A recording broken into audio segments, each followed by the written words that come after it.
আবার নতুন ভাবে জঙ্গি সৃষ্টি করতেছে। এই দেখেছেন কয়েকদিন আগে জঙ্গি নাটক শুরু হয়েছে।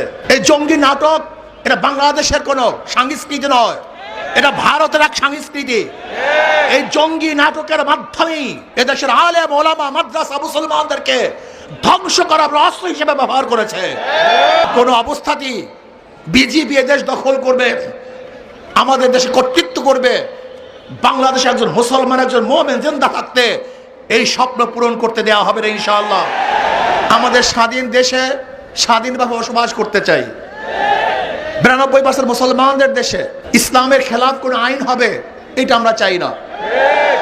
সাম্প্রদায়িক সম্প্রীতির এই দেশ আমরা চাই না এখানে হিন্দু মুসলমান খ্রিস্টান বৌদ্ধ কেউ কোনো অবস্থাতে অ্যাসাল্ট হোক, অপমানিত হোক, অপদস্থ হোক, লাঞ্ছিত হোক, তারা ধর্ম পালন করতে পারবে না, এটা আমরা চাই না।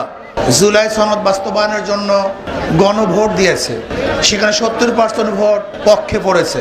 আমরা মনে করি ইসলামের সাথে দেশের সাথে যদি কোনো পয়েন্ট সাংঘর্ষিক না হয় তাহলে অবশ্যই জুলাই সনদকে বাস্তবায়ন করতে হবে। জুলাই বিপ্লব কেন হয়েছিল? আপনারা ভেবেছেন শুধু একটা সরকারকে পতন করার জন্য না, বরং এদেশকে বিক্রি করার ষড়যন্ত্র চলতেছিল। এদেশের জনগণ ঐক্যবদ্ধভাবে সেই ষড়যন্ত্রকে রুখে দিয়েছে। জীবনের বিনিময় তাবেদার সরকারকে উৎখাত করে এদেশকে রক্ষা করার জন্য জনগণ চেষ্টা করেছে, সাধনা করেছে, রক্ত দিয়েছে, পঙ্গু হয়েছে। আমরা কি চাই? করতে পারবে না, এইটা আমরা চাই না। কিন্তু এইটাও আমরা চাই না যে ধর্মের নামে ধর্মকে আড়াল করে সামনে রেখে এদেশকে বিক্রি করার ষড়যন্ত্র করবে, সেটাও আমরা চাই না। আপনারা জানেন বাংলার মানুষ কিন্তু যারা হিন্দু সম্প্রদায় তারা কিন্তু দেবী ভক্ত, রাম ভক্ত না। আপনাদের অনেকেরই জানা নেই যে হিন্দুদের মধ্যে সমস্ত হিন্দুরা কিন্তু একই দেবীর, একই ভূতের, একই মূর্তির ভক্ত হয় না।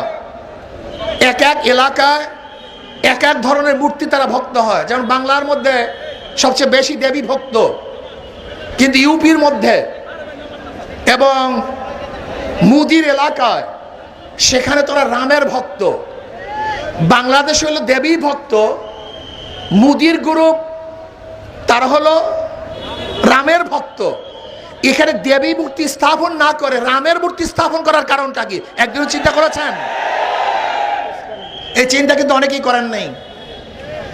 এখানে দেবী এবং রাম উদ্দেশ্য নয়, এখানে উদ্দেশ্য হলো দেশটাকে গ্রাস করা, দেশটাকে দখল করা।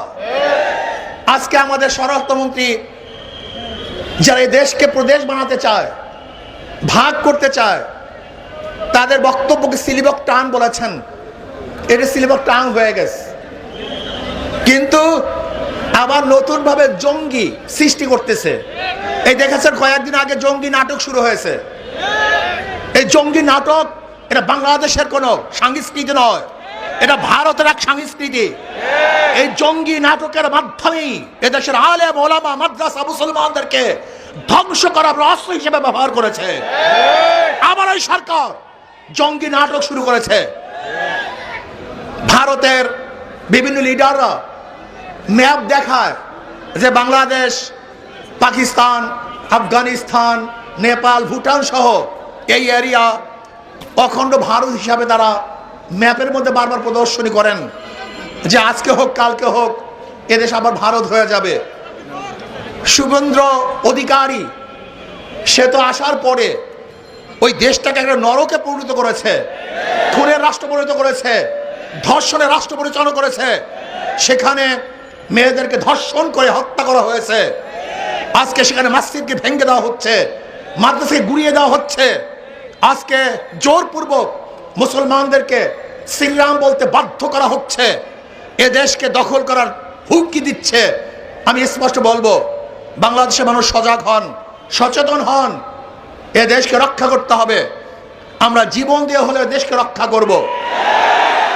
যেরকম জীবন দিয়ে, রক্ত দিয়ে আমরা আধিপত্যের বিরুদ্ধে আন্দোলন করেছি, সংগ্রাম করেছি, প্রয়োজনে আমরা আবারও জীবন দিয়ে দেশকে রক্ষা করবো ইনশাআল্লাহ। আজকে বাংলাদেশ সরকারকে বলবো, বহুত বুক ভরা আশা নিয়ে মানুষ আপনাকে ক্ষমতায় বসিয়েছে, কিন্তু খবরদার, যিনি মানুষের সাথে, জনগণের সাথে প্রতারণা করেন, তামাশা করেন, তার বাংলাদেশের মানুষ 47 রক্ত দিয়েছে, 71 রক্ত দিয়েছে, বারবার রক্ত দিয়েছে, 24 রক্ত দিয়েছে, প্রয়োজন আবার রক্ত দিয়ে আপনার সমস্ত ধ্বংসাত্মক কার্যক্রম থেকে মানুষ ফিরিয়ে দিবেই দিবে ইনশাআল্লাহ। কাজী জঙ্গি নাটক বন্ধ করুন, ইসলাম হুকুমাত কায়েম করুন, ইসলামের সাথে এবং দেশের সাংঘর্ষিক পয়েন্টগুলি নেই সেই জুনায়শন বাস্তবায়ন করতে হবে। আল্লাহ আমাকে মধ্যে সবাই